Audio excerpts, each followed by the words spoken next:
Morning ndine Jack. Uyu ndi Karabo Mokoena. Karabo analochokera ku Johannesburg. Amakhala ndi amayi ake, abambo ake ndi ma siblings ake. Anapezeka kuti anali mwana olimbikira kwambiri. Anali mwana wokondedwa ndi abale ake, makolo ake. Anali wokondedwanso ndi community. Eti anthu acho ongodziwocheza ndi anthu. Analimbikira school, anamaliza high school, kenako anapita ku college, amakaphunzira za business studies. Komanso anali ndi passion, anali ndi chifundo chothandiza azimayi. Ngati pa chinthu chomwe amadana nacho ndi abuse. Amadana nkuti azimayi azizuzidwa mabanja kaya ndi zibwenzi zawo. Domestic violence amadana nayo kwambiri. Moti anapanga chiganizo chonena kuti ayambe kuyimirira kuthandiza azimayi, kunena kuti ngati akuzunzika ndi azibambo achoke, asamakhale ndi azibambo amene ifa nthawi zina zinthu ngati zimene zimabweretsa mavuto. No one can even confuse you because these are the words that you are confessing. It's the law of attraction. I will sit and say I want a very tall. Karabo amafuna kunena kuti atsegule NGO yothandiza azimayi. NGO against domestic abuse. Anapeza kuti amalimbikira bwinobwino amatani akupanga zakezo. Karabo anakumana ndi mwamuna uyu dzina lake Sandile Matsowe. Sandile anali okwatira koma adali ndi ana atatu, samakhalira limodzi ndi mkazi wake. Anthu amamufotokoza kuti anali mnyamata ocheza, anali okondanso kupemphera kwambiri, ochenjeresa, amapanga business, ata amapanga za forex trading, ena amapanga ndalama kwambiri. Anali ndi magalimoto amaonetsera, amapanga moyo wa flash uwu kuonetsera magalimoto ake odula ambirimbiri. Anali ndi company yake anayitsekula maichira kuti $1 trillion company. Nde basi zake zinayi zimene zomapanga ndalama, zomatenga ndalama kwa anthu pa tsiku kuti awachite train kupanga za forex, amachaja ndalama zosiyana-siyana, ena mpaka zimafika mwina 4,000 rands pa tsiku. Uliongo mpanga charge munthu kuti amphunzitse zimenezozo. Ndezi mamuyendera. Anapezeka kuti Sandile chanakumana ndi Karabo. Anagwirizana, Karabo zimamusangalatsa zomwe apanga Sandilezo basi uswiri toko pamenepo anayamba chibwezi, kenako musakhalitsa namba kukhalira limodzi.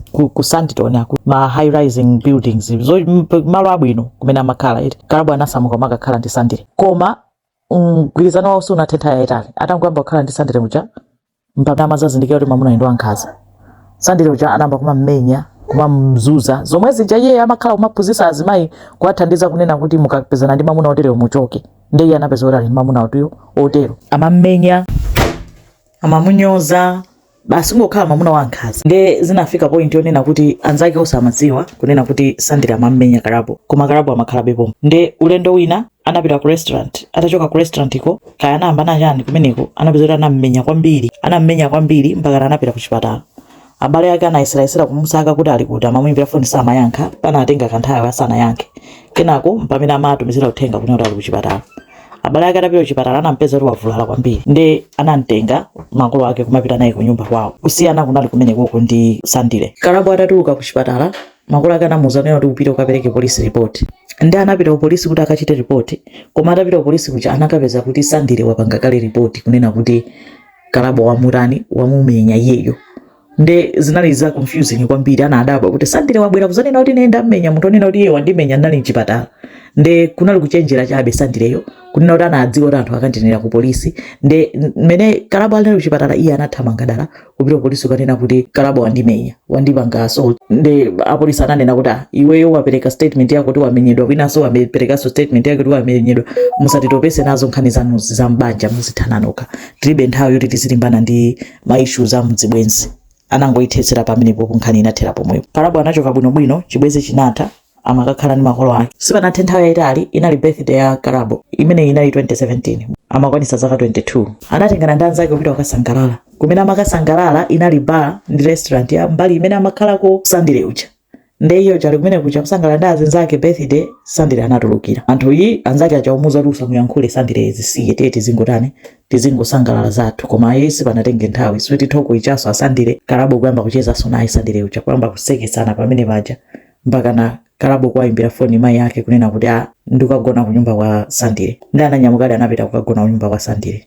Anabwerera ku nyumba, makolo ake sizinasangalatse. Anamuwuza iwe mwamuna amene amakuzuzira, amene anakumenyera mpaka ku chipatala. Patangotha masiku, Karabo anawuza makolo ake kunena kuti basi ndikutani ndayambiranso chibwezi ndi Sandile, ndikupita ndikakumana ndi Sandile. ne makolo ake zinayipira kwambiri kuti iwezo kukhala bwanji munthu onena kuti iweyo ndi activist, iweyo ndi umaletsa azimayi kupita umakhala ndi azimuna uvuta uyipa mtima choncho. Nde iye anachita makani akuti ndikangotani ndikangokumana naye tukangodya. Anapitadi anakatani anakumana anapita kupala siku limenelo anapezeka kuti kumene anapitako anayamba mpaka anayambanso kutukanizana kumeneko chani zakale zomwe zija. Koma ngakhale anayambana choncho Karabo anayimbira foni makolo ake kuwauza kunena kuti lero ndikugona kunyumba kwa Sandile. Makolo ake sizinasangalatse anayisilamuletsa sanamve. Ananyamukadi anapita kutiko kunyumba kwa Sandile. Kenako amayi ake anayisira kumuimbira next day Karabo sanayankhe foni. Anayisira kumutumizira mameseji Karabo sanayankhe tsiku lonse. Ne makolo ake anali consent kuti tsono Karabo sakutiyankha chifukwa chani. Nde anamuimbira foni Sandile amayi ake a Karabo kuti kodi Sandile Karabo ali kuti anabwera kunyumba kwa iweyo. Nde Karabo anati anachoka sindikudziwa kuti ali kutiko. Koma yankho limene anapereka akuti linali yankho lodabwitsa kwambiri chifukwa anayankha kuti sindikudziwa kumene kuli Karabo koma sindinamuphe. Ndi amayi ake anachita mantha kuti yankho la mtundu wanji chifukwa munthu ukuzongonena kuti sindikudziwa kaya wachoka nanenso kasako ndiyankha kapena ndikudziwa ali pakuti koma sunganene kuti sindikudziwa kumene wapita koma sindinamuphe. Palibe amene amayankhula choncho pokhapokha pakhale kenakake. Ndi amayi ake ndi abambo ake anapita kukanena kuli ndi anthu aja abale ake a Karabo ananyamuka kupita ku apartment building imene amakhalako Sandile kukanena kuti tikufuna mwana wathu uyu mwamuonapo aku apartment building. Ananena kuti ayi sitinamuona koma dzinalo tikulidziwa chifukwa chonena kuti anthu makilina mumabini apezamo passport ndi ID ndi zigwirizana ndi dzinalo. Atayang'ana anapeza kuti ndi passport ya Karabo ndi ID ya Karabo zinali mpini. Pameneno apolisi atauzidwa anazadaba kwambiri. Anayisira muimbiranso foni Sandile kuti uli kuti ananena kuti ndachokapo kayi ndikuwuzani ndikabwerera. Ndi apolisi anangopita straight ku apartment ya Sandile. Apartment anawatsekulira kunena kuti ndi atalowa anapeza carpet yonyowa so nkusonyeza kuti imakirinidwa wina wake waitsuka carpet chani. Nde anamuimbiranso foni Sandile kumfunsa kuti pachani mu apartment mwako muli monyowa carpet. Ndi anayankha kunena kuti fridge yanga imatayika madzi nde inanyowetsa makapeti anga ndeni makilina. Nde apolisi ananena kuti apartment muli ndi CCTV tipaseni CCTV tione kunena kuti ngati Karabo anabwera. Nde apartment ndi anapereka chani CCTV anali mwayi wake anali ndi CCTV. Nde CCTV yake ndi anabwera linalo linali Thursday pa 27 April yomwe anazabwera koyamba anachoka. Koma kubwera kwa chiwiri kwa Karabo ndi Sandile analowa ku apartment kuoneka komaliza kwa Karabo. Kuoneka komaliza kwa Karabo kunali uku amaoneka kuti wakwiya koma ananyamuka kupita ku apartment kwa Sandile. Clip imene yoyo inali yomaliza kuoneka kuti walowa ku apartment.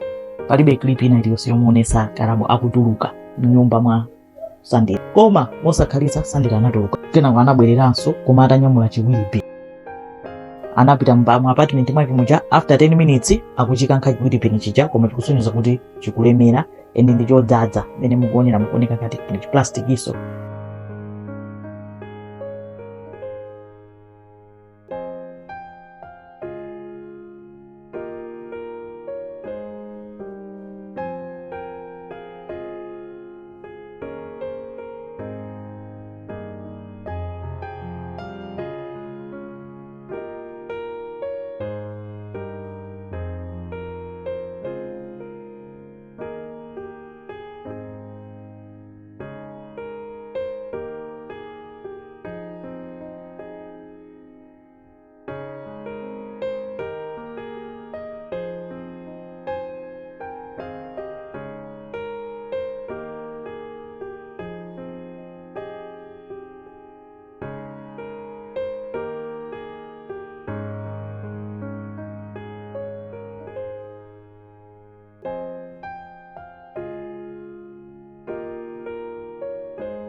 Kenako anatsika nacho anapita ku basement kumene kunali galimoto yake. Kenako ndapo akuoneka akutuluka pa gate ndi galimoto yake.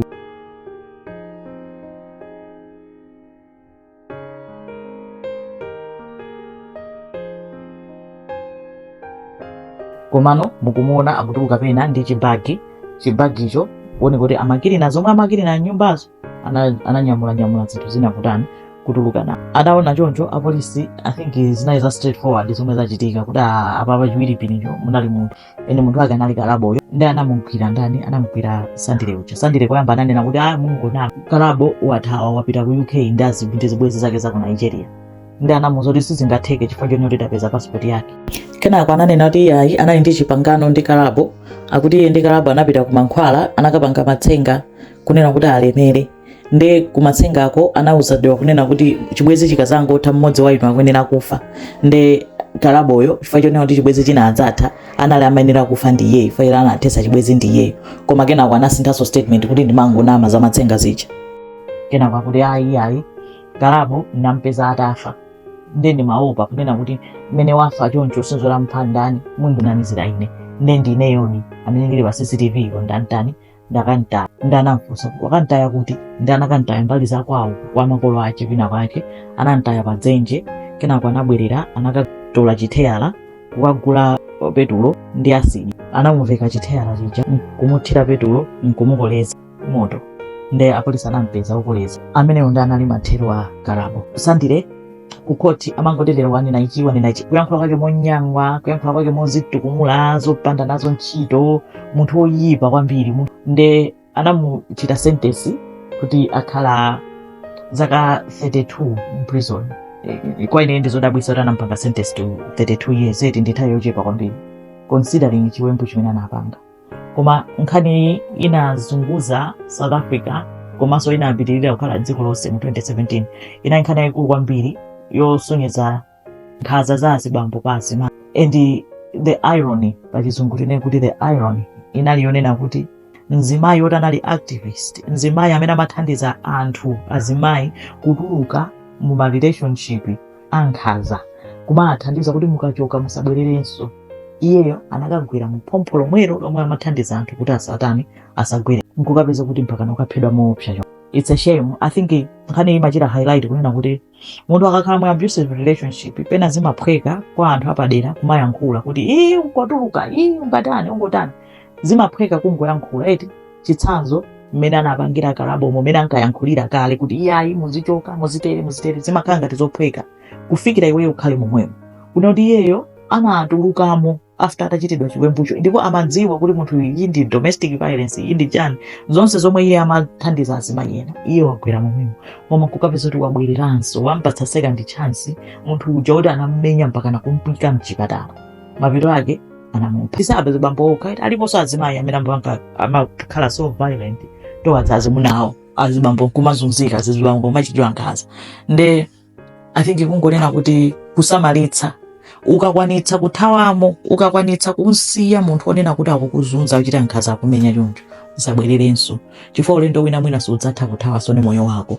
Komanso ine funso langa kwa anthu amene amazuza okondedwa awo kodi kummenya munthu kumvulaza choncho kumakhala kumkonda popeza ngati ukummenya choncho ndi ufuna munthu yadzikuopa ngati akukuopa paliso chikondi ndi chikondi chimene choka pena mali ndani zake zoopsa kwambiri. Koma imene ndi nkhani ya Karabo Mokoena mtsikana wokongola kwambiri anazunzidwa anaphedwa mochititsa mantha mpaka kumukoleza kumuwonongera thupi lake. Nkhani ya Karabo Mokoena wa ku South Africa inali imeneyo. Was a positive influence in her life.